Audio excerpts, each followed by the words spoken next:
Hello, all my fire signs. Welcome to the weekly energy reading by element. Of course, this is for the fire signs.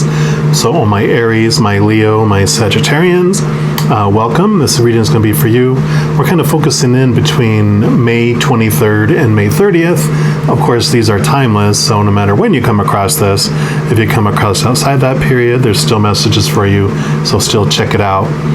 But if you are kind of looking for that period between May 23rd and May 30th, just know also on May 26th, we're going to have the flower full moon, and it's an extra special moon because it's the closest supermoon. We have two supermoons this year.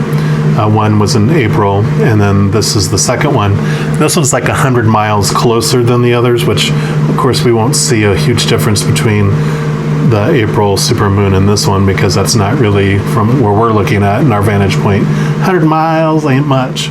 But just know that this supermoon is going to be the closest one. That's one of the closer times the moon is to the earth, so the moon will feel bigger and super.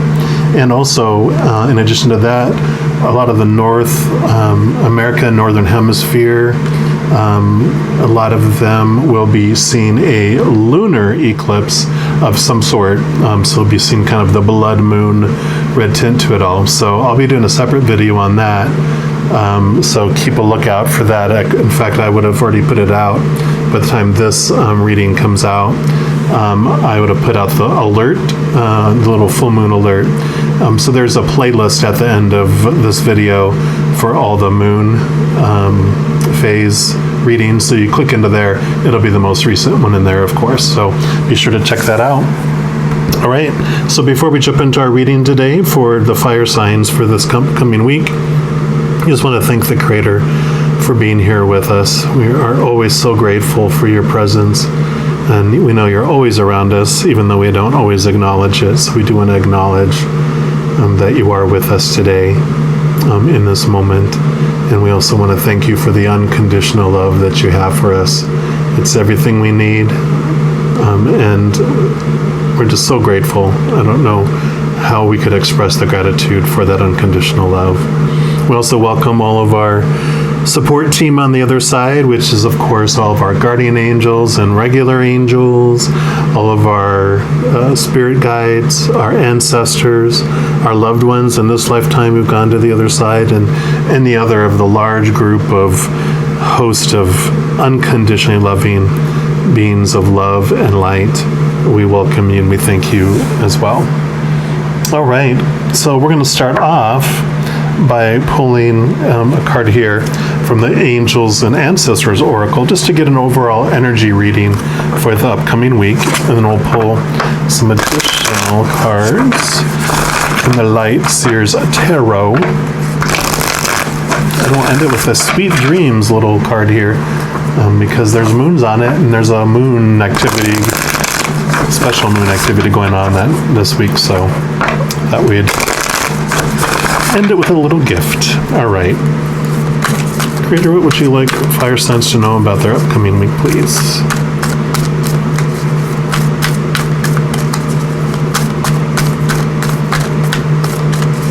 And this full moon is in Sagittarius, so it's in a fire sign, so you guys will probably feel it even more so than others because you're on fire.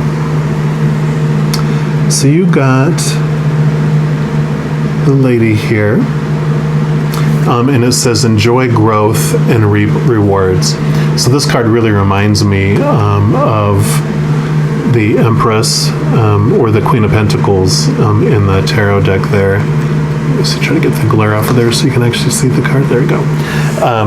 And so, it's all about this upcoming week is about that you've planted seeds and you're going to be reaping some rewards. So you're going to have some positive benefits coming in from things that you've done. So you've invested time, effort in past things, and you're going to be seeing some of those things coming to completion.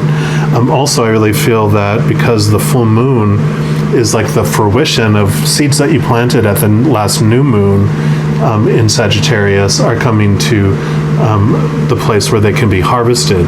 So I really encourage you to go look at the reading for the full moon in Sagittarius, that super moon, the flower moon, because I feel there's going to be messages in there for you because of that message of coming to wholeness, coming to fruition, like a little full moon,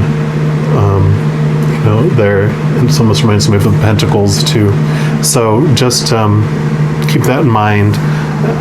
Also, just as Mother Nature feels, so if you can get out into nature this week, take the opportunity to do so, because that is also going to bring you benefits of just going to bring you some peace of mind, a breath of fresh air, and give you the opportunity to get some good perspective going on in your life. And let's read what message the lady has for me from this book as well. So it says, reap what you have sown and enjoy the fruits of your labor. Grow and expand in all areas of your life. The lady, known as the Empress in the traditional tarot, okay, there you go, is the representation of the goddess in her most fertile form. She's an abundant, bountiful, and creative being. She's closely connected to nature because it is her child. She represents maternal energy and has more than enough love to give all who need nurturing.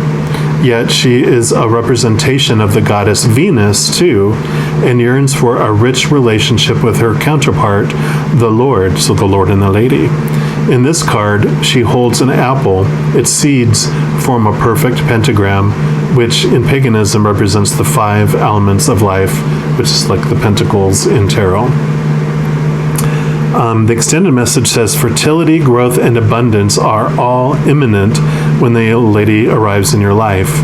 All the seeds you've planted are coming to life, and there are plenty more rewards to come. In a material sense, this card represents financial security and comfort.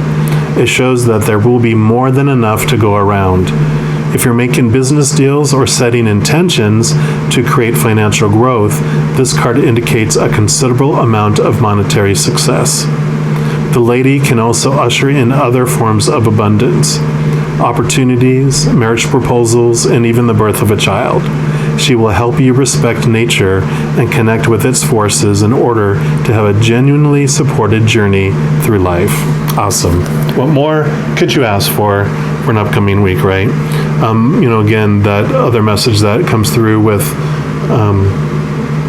the Empress card and the Queen of Pentacles is about making sure to nurture yourself, to take time for you this week. You put in hard work, allow to celebrate it. Don't forget to celebrate your successes and enjoy some downtime. You don't always have to be pouring yourself into all those dreams and all that work, right? All right, let's get some additional messages here. From the Light Seers Tarot. And we'll see what else the Creator wants you to know this upcoming week.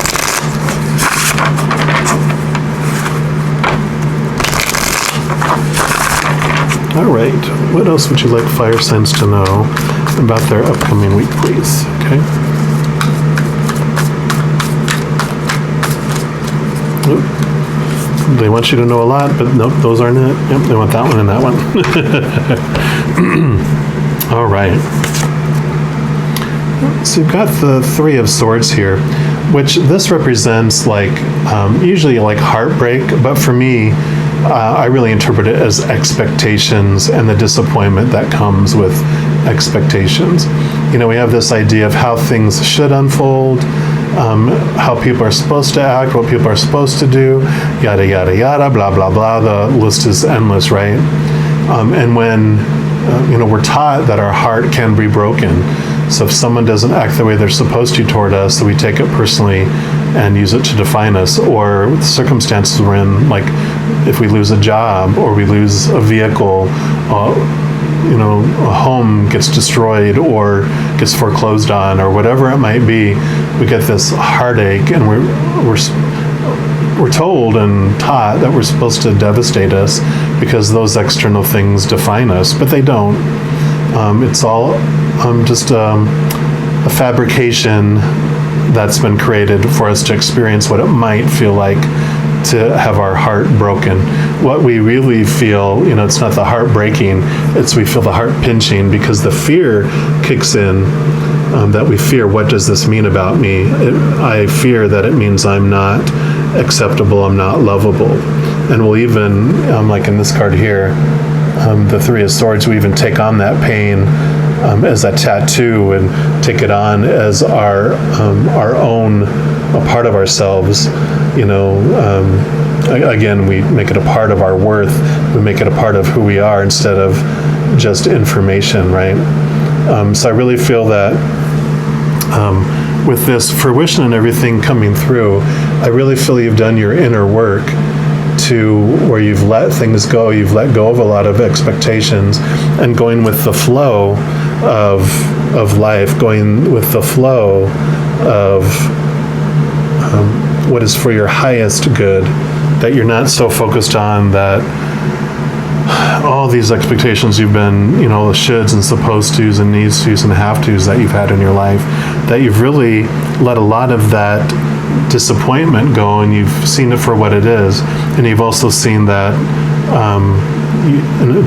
there's three apples here, which this is the Three of Swords, so that stood out to me, that you get the, with the heart, like the heartbreak you felt, you've learned so much that it's actually become an advantage for you.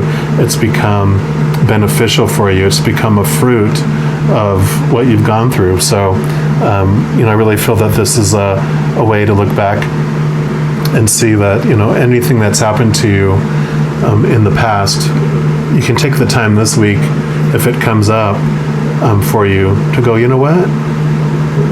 I am grateful for what I learned from that, because it taught me a lot about myself. Other people's actions can tell you about themselves, but what you see reflected in their actions is how you learn about yourself and about your life. So I love that.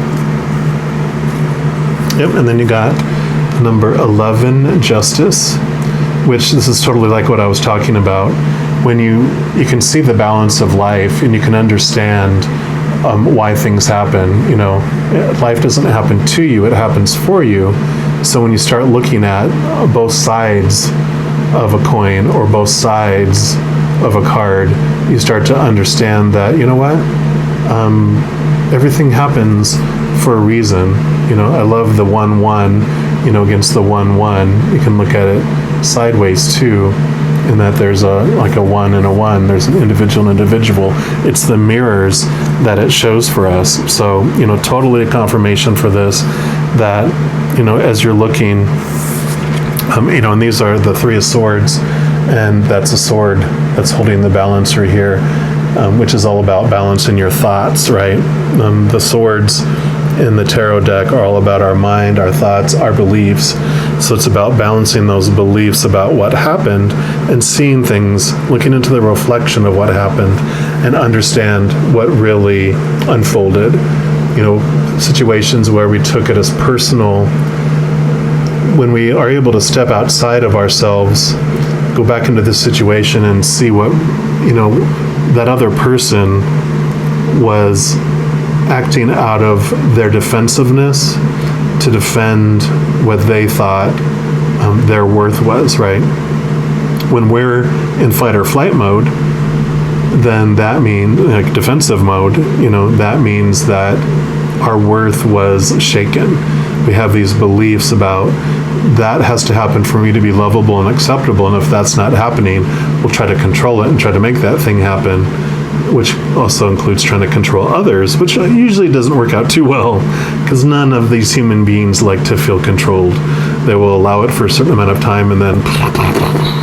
So if you go back to a situation and understand that every person involved in a situation had the same dream. Everyone wants to be loved. Everyone wants to be accepted. And when we feel that that's threatened, then we go out of our minds, literally, into fight or flight mode, because blood leaves our brain and we just act out of impulse, not out of conscious, emotional, mature choice. So when you go back and look at it and go, well, that person did that, it's like, oh, when I see them as being in fear in that moment, It helps you understand where they're coming from. You have compassion for them, and you forgive them for what they did. It doesn't mean you let them do it again, but you see it that it wasn't personal. They were just acting out of fear, like someone yelling fire in a theater and people are scrambling and hurting each other out of fear to get out, and they don't even realize what they're doing. That's the kind of feel I really have for that for you. Wow, okay. Yep, and then you got death and rebirth. So this totally fits in here too, with this whole situation about looking at your past, looking at letting things go, letting those old understandings and those old beliefs die their death, and you're able to rebirth like a phoenix out of the ashes. You're able to set those old memories and old emotions on fire, let them become ashes, and rise from them a renewed creature with renewed renewed air. I kind of feel I had a flash of like a forest fire and how it burns down all the shrubs, but shortly thereafter you have all this new, fresh green growth, and it actually comes back healthier than it was before, and that's what I feel for you on that as well. So, all these three kind of coincide and have that same message about reflecting on the past, see it for what it is, set it on fire, let it go, and let new vegetation grow, because all that work you have been doing has brought you this fruition, this new fruit, these new, just these blessings into your life, because they used to just eat at you so much that all the work you've been doing to let it go, you're going to feel that freedom this week. All right. And then lastly, we'll see what message comes through here for these sweet dreams. I love these little cards. We'll see what for this week, the fire signs for your final message for Aries, Leo, and Sagittarius. Whoa, okay.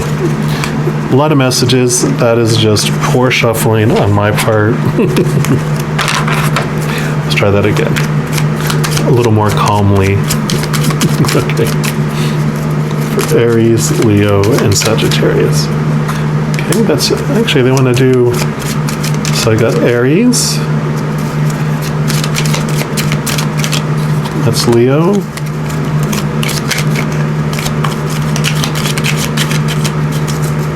And the final one will be for Sagittarius.